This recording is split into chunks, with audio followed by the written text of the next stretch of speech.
শিক্ষার্থীরা, আশা করি সবাই ভালো আছো।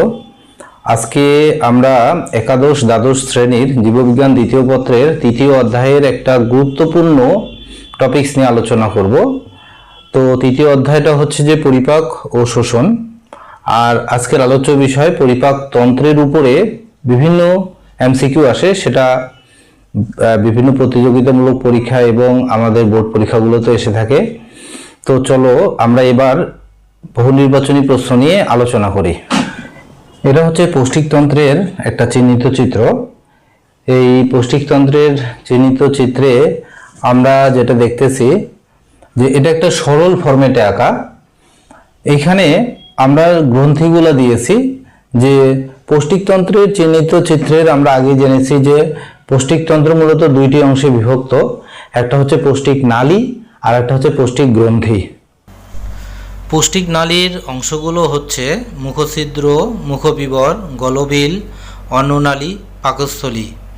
পাকস্থলীর আবার 5টি অংশ: কার্ডিয়া, ফান্ডাস, বড় বাক, ছোট বাক, পাইলোরাস। ক্ষুদ্রান্ত, বৃহদান্ত্র, মলাশয় এবং পায়ুছিদ্র। এর মধ্যে ক্ষুদ্রান্ত আবার 3টি অংশে বিভক্ত: ডিউডেনাম, জেজুনাম, ইলিয়াম। বৃহদান্ত্রের আবার 3টি অংশ: সিকাম, কোলন, মলাশয়। কোলন আবার 4টি অংশে বিভক্ত: ঊর্ধ্বগামী, অনুপ্রস্থ, নিম্নগামী ও সিগময়েড কোলন। আর অন্যদিকে আমরা দেখতেছি পৌষ্টিক গ্রন্থি 5 ধরনের: লালা গ্রন্থি, যকৃৎ গ্রন্থি, অগ্নাশয় গ্রন্থি, গ্যাস্ট্রিক গ্রন্থি, আন্ত্রিক গ্রন্থি। এর মধ্যে লালা গ্রন্থি আবার 3 ধরনের: প্যারোটিড গ্রন্থি, সাবলিঙ্গুয়াল গ্রন্থি এবং সাবম্যান্ডিবুলার গ্রন্থি। তোমরা আগেই দেখেছো এটা। তো এখানে আমরা দেখাবো যে লালা গ্রন্থি নিয়ে আমরা আলোচনা করেছি। এটা হচ্ছে প্যারোটিড গ্রন্থি। এটা কানের দুই পাশের কানের নিচেই থাকে। তার নিচে হচ্ছে যে জিহ্বার নিচে একজোড়া সাবলিঙ্গুয়াল গ্রন্থি এবং চোয়ালের নিচে একজোড়া হচ্ছে সাবম্যান্ডিবুলার গ্রন্থি। এই প্যারোটিড গ্রন্থি হচ্ছে লালা গ্রন্থি হচ্ছে মানে 3 জোড়া, প্রত্যেকটা গ্রন্থি এক জোড়া করে থাকে আর কি। এরপরে আমরা দেখতেছি মুখছিদ্র থেকে গলবিল, অন্ননালী হয়ে পাকস্থলী।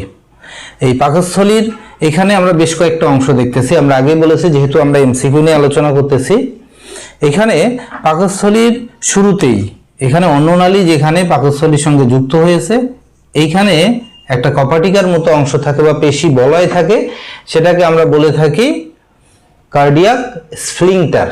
এখানে আমি লেবেলিং করতে পারিনি, এই অংশটাকে বলা হয় কার্ডিয়াক স্ফিংটার। এটা খাদ্য চলাচল, খাদ্য পাকস্থলীতে প্রবেশ এবং উল্টা পথে যেতে বাধা দেয়, মানে পাকস্থলীতে প্রবেশ করতে দেয়, বিপরীত দিকে যেতে বাধা দেয়। এরপর আমরা পাকস্থলী দেখব। পাকস্থলী আমরা তো জানি পাকস্থলী একটা থলির মতো অংশ, কিন্তু এই থলির মতো অংশটা কয়েকটি খণ্ডে বিভক্ত। যেমন কার্ডিয়া, এই অংশটার নাম কার্ডিয়া, এই অংশটার নাম ফান্ডাস, পুরোটাই হচ্ছে দেহ, আর এই অংশটার নাম হচ্ছে পাইলোরাস। এরপরে আমরা দেখতে পাচ্ছি পাকস্থলী থেকে বের হওয়ার পথে এইখানে আরেকটা পেশি বলয় থাকে বা যা কপাটিকার মতো কাজ করে, এটাকে বলা হয় পাইলোরিক স্ফিংটার। এটারও কাজ ঠিক একই রকম, যে খাদ্য পাকস্থলী থেকে, অর্ধপরিপাকৃত খাদ্য পাকস্থলী থেকে ক্ষুদ্রান্তে আসতে দেয়, কিন্তু ক্ষুদ্রান্ত থেকে পাকস্থলীতে যেতে বাধা দেয়। এখন যদি তোমার এমসিকিউতে আসে যে পাকস্থলী থেকে ক্ষুদ্রান্তে খাদ্য প্রবেশ করার পথে যে একটা কপাটিকা বা পেশি বলয় থাকে, সেটির নাম কি? সেটা হচ্ছে পাইলোরিক স্ফিংটার। আবার কার্ডিয়াক স্ফিংটারও চেয়ে বসতে পারে। আবার বহুপদী সমাপ্তি সূচক প্রশ্নে আসতে পারে যে নিচের কোনটি পাকস্থলীর অংশ? দিতে পারে 3টা দিয়ে, বললো 1 2 1 2 3 2 3, এভাবে যে বহুপদী প্রশ্নগুলো আসে, এখানে প্রশ্নটা আসতে পারে। এবার আমরা দেখব পাকস্থলীর পরের থেকে, এখান থেকে মূলত পায়ুছিদ্র পর্যন্ত এই পুরো অংশটাকেই বলা হয় অন্ত্র। অন্ত্র মূলত 2টি অংশে বিভক্ত, একটা হচ্ছে ক্ষুদ্রান্ত, একটা বৃহদান্ত্র। আমরা আগেই দেখেছি একটা ক্ষুদ্রান্ত আর একটা বৃহদান্ত্র। ক্ষুদ্রান্তে 3টে অংশে বিভক্ত।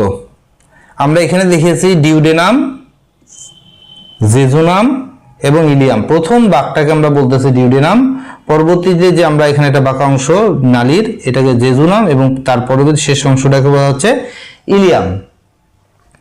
এবং ক্ষুদ্রান্তের শেষে আমরা দেখতে পাচ্ছি একটা বর্ধিত অংশ থাকে, সেটাকে আমরা বলি অ্যাপেন্ডিক্স। এই অ্যাপেন্ডিক্সের পরে আবার উপরের দিক থেকে মোটা নালীর একটা শুরু হয়েছে। এই মোটা নালীটা এই অ্যাপেন্ডিক্সের পরের থেকে পায়ুছিদ্র পর্যন্ত বিস্তৃত। এটাকে আমরা বলে থাকি বৃহদান্ত্র। বৃহদান্ত্র আবার তিনটা অংশে বিভক্ত: সিকাম, কোলন, মলাশয়। মনে রাখতে হবে এই অংশগুলা। কোলনের ভাগ আছে, কোলনকে আমরা এখানে দেখাচ্ছি। কোলনকে আবার চারটা ভাগে বিভক্ত করা যায়: ঊর্ধ্বগামী কোলন, অনুপ্রস্থ কোলন, যেটা এইটাকে বলতেছি নিম্নগামী কোলন, এবং এটাকে হচ্ছে সিগময়েড কোলন।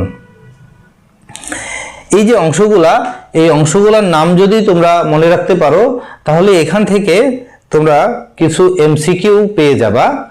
আর এই এমসিকিউ গুলা আমরা বিভিন্ন প্রতিযোগিতামূলক পরীক্ষায় যে এমসিকিউ গুলা আসছে, সেই এমসিকিউ গুলো আমি তোমাদের